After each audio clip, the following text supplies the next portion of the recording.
बीड जिल्हा परिषदेच्या प्रांगणामध्ये आज आंदोलन झालंय।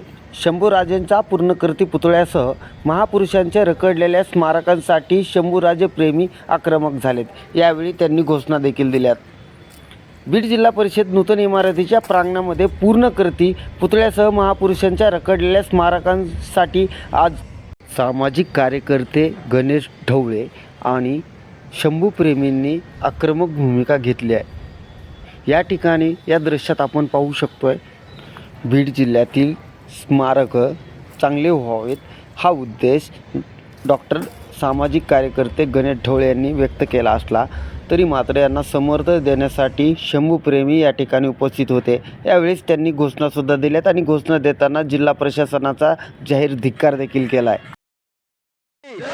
छत्रपती संभाजी महाराज की, छत्रपती शिवाजी महाराज की, छत्रपती संभाजी महाराज की, डॉक्टर बाबासाहेब आंबेडकर यांचा, राजश्री छत्रपती शाहू महाराजांचा, महात्मा ज्योतिराव फुलेंचा, लोकशाहीर अण्णाभाऊ साठेंचा, महापुरुषांच्या स्मारकाविषयी अनास्था बाळगणाऱ्या जिल्हा प्रशासनाचा, महापुरुषांच्या स्मारकाविषयी अनास्था बाळगणाऱ्या जिल्हा प्रशासनाचा 19 मार्च 2022 मध्ये जेव्हा या नूतन इमारतीचा लोकार्पण सोहळा होता तेव्हा शंभू प्रेमी त्याचबरोबर इतर सामाजिक कार्यकर्त्यांनी भूमिका लावून धरली होती की छत्रपती संभाजी महाराज यांचं पूर्णाकृती, त्याचबरोबर डॉक्टर बाबासाहेब आंबेडकर, राजश्री शाहू महाराज, त्याचबरोबर महात्मा ज्योतिराव फुले यांचं अर्धाकृती स्मारक उभारल्याशिवाय याचं लोकार्पण करू नये। तेव्हा तत्कालीन जिल्हा प्रशासन आणि जे सत्ताधारी होते त्यांनी भूमिपूजन केलं आणि लवकरात लवकर स्मारक उभा करू असं आश्वासन दिलं।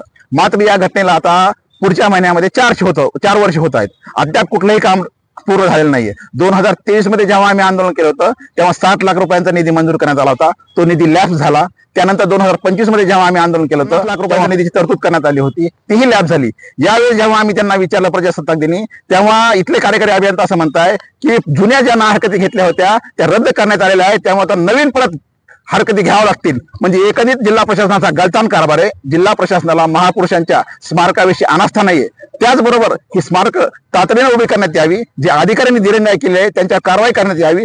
त्याचबरोबर आमची अशी मागणी की ज्याप्रमाणे या इमारतीमध्ये दिवंगत लोकनेते गोपीनाथजी मुंडे साहेब असतील, शिवसेना प्रमुख बाळासाहेब ठाकरे असतील, त्याचबरोबर उपमुख्यमंत्री सुंदरराव सोळंके असतील, त्याचबरोबर लोकनेत्या केशर काकू क्षीरसागर असतील, यांच्या सोबतच सध्या जे दिवंगत लोकनेते जे आहेत अजितदादा पवार यांचंही स्मारक या ठिकाणी उभारण्यात यावं अशी आमची मागणी आहे।